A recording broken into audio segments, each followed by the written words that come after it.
I'm sorry, but I wouldn't want to sit next to this person on an airplane.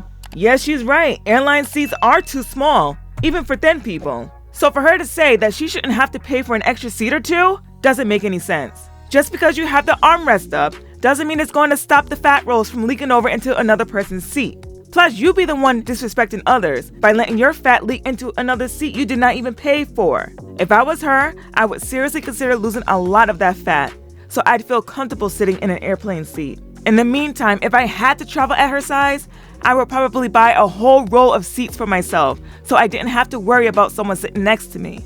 That would probably be the best traveling tip for any super obese person. And pre-boarding doesn't always work out, especially when you have a layover. Most of the time, there's already people on that plane, so sitting in the back isn't always possible. What if you need to use the bathroom? What do you do then? Just poop and pee on yourself? Do you wear an adult diaper to help you with that? Like, what's up? If you have the means, why not travel the world? It sounds pretty cool. But airplanes are designed the way that they are on purpose. These airlines aren't trying to discriminate against fat people. And just because that airline asks you to buy an additional seat doesn't mean you're being disrespected.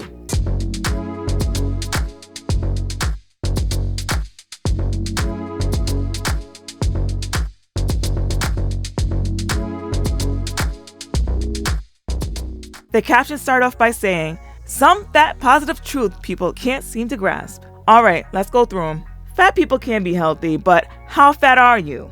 If you're a little overweight, you could be considered fat and healthy. But no, you can't be fat and healthy if you're obese. You could be obese, take lab work today, and you'll be 100% good and everything comes back perfect. But being obese over time, that's when you become a ticking time bomb. One minute everything comes back great, the next minute you find out you developed a serious illness. And then you'll just end up saying, it's normal, and you just keep living your life like nothing changed. That's not cool. You'd rather sacrifice your health for a short-term dopamine hit. Your health is something you can control, and you're deciding that it's easier to maintain fatness than becoming healthy? What am I saying? You're not allowed to lose weight anyway. That'll make you fatphobic. Yes, people are desirable. There's something for everyone. Having fat on your body doesn't make you less attractive. There's many cultures that find fat and obese women very attractive. It's when you start wearing things that don't flatter your body shape, or when you deliberately show your fat rolls in unattractive ways. Just like thin people can look and act distasteful, so can fat and obese people. Makeup can make your facial features shine through. You wouldn't put your makeup on looking like a clown, would you? It should be the same with your clothes and the way you act. This also counts towards how attractive any body type is, fat or thin. And why would stretch marks be dope AF? I don't like the way my stretch marks look. Once you got them, they're hard to get rid of. I know some people say stretch marks are your battle scars. Having them after losing weight is a reminder of how much weight you gained to make them appear in the first place. And it's true, not every fat person wants to lose weight. You're clearly one of them. You can argue all day that you go to the gym for mental health, fine, but you're only doing one part of the health equation.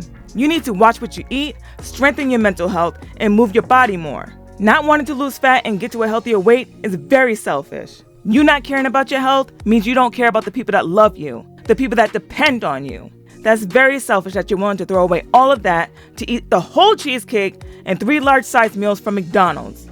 Food is addictive, I get it. Giving up those starchy and sugary goodness is a tall ask. You gotta learn how to balance it though. You gotta learn how to handle your junk food. And if you can't handle it, you must abstain from them. You don't have to let this addiction win. I question if there are fat people out there that truly love living in their bodies. I think the only reason why it could be true is that they brainwashed themselves to the point that they made themselves love the way they look and feel. In my opinion, no person in the right mind will be willing to carry the pain and suffering from something that they had the power to change. Everyone has insecurities about their bodies. But I don't look at someone that's obese and think to myself, dang, I wish I could be fat and happy like they are. But are you really fat and happy like you say? Or are you really crying for help and decided to mask it with fake confidence? 4 things that it is okay for thin people to do, but not people in larger bodies, according to society and thanks to thin privilege. Number 1, eat. Ever noticed how on the internet and in real life, people in larger bodies get absolutely trolled for eating? When it's literally a survival mechanism. Number 2, gain weight. It's quite a trend these days for thin people to be celebrated for gaining weight. However, if anybody in a larger body were to do that, well, God forbid. Number 3, have rolls. I mean like body rolls. Again, part of the same trend is that people in thin bodies are celebrated for having body rolls, but anybody in a larger body is still trolled. And number 4, sweat. There's something about thin people when they sweat, it's they're Working hard, or it's hot, or sexy, or whatever. But anybody in a larger body, No sweating for you, that's just disgusting. the double standards kill me. I really need to look into this thin privilege thing. And diet culture has been around forever, and that ain't going nowhere anytime soon. Larger people get trolled for eating? I mean, I don't think they should. We all need to eat to live, so yeah. I don't troll anyone about how they eat. It's up to you what you want to stuff in your mouth. If you're severely underweight and you got through your mental struggles and actually gained weight and became a healthier weight, heck yeah, I'll be celebrating your weight gain. Celebrating weight gain for someone that's already obese is dumb. Celebrating their weight equals celebrating they're going to unalive early, and that they're going to suffer from complications due to obesity. Why am I going to celebrate someone's unaliving? That's sick. When any human being sits down, they'll have a body roll or two.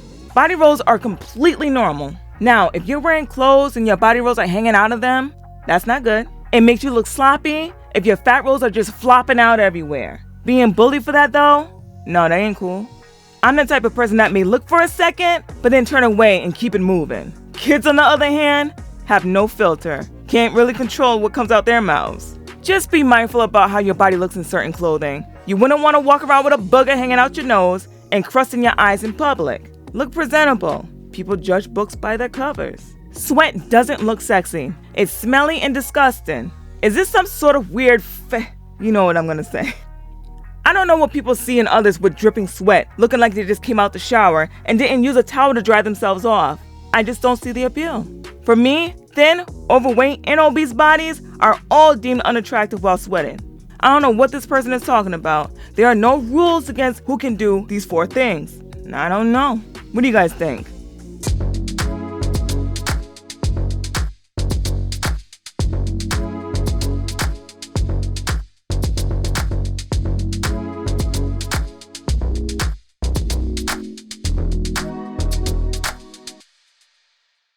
The caption says, I just moved out and my mom gave me this mug we had since I was a kid. So let's de-fatphobia it for my inner child, shall we? Why the heck would anyone wish to be fat? Why would you want to wish the complications of obesity to yourself? When I was obese, I was wishing for the exact opposite. I wanted to be thin. I wanted to be healthy and strong. And I would have done anything if I could have just woken up the next day and be in a healthier body. These fat activists are clearly blocking out the fact that just because you do a little yoga here or go lift some weights over there, it doesn't mean you're healthy. I kind of see why this mug triggers you. You're trying to block out the memories of diet culture from your mom. It also seems like you're trying to block the pain from being bullied as a child for being fat. But instead of using a Sharpie to cross out remnants of diet culture, you should have just given the mug away and bought a plain one. Why hold on to the very thing that reminds you of diet culture in your past that you clearly do not like? Just get rid of the mug. Stop trying to make fatness a thing and lose the unnecessary fat and get healthy. I know it's hard. There's a lot of unlearning you need to do about fatness. But you will thank yourself once you see that you can reach a healthy weight in a healthier mind.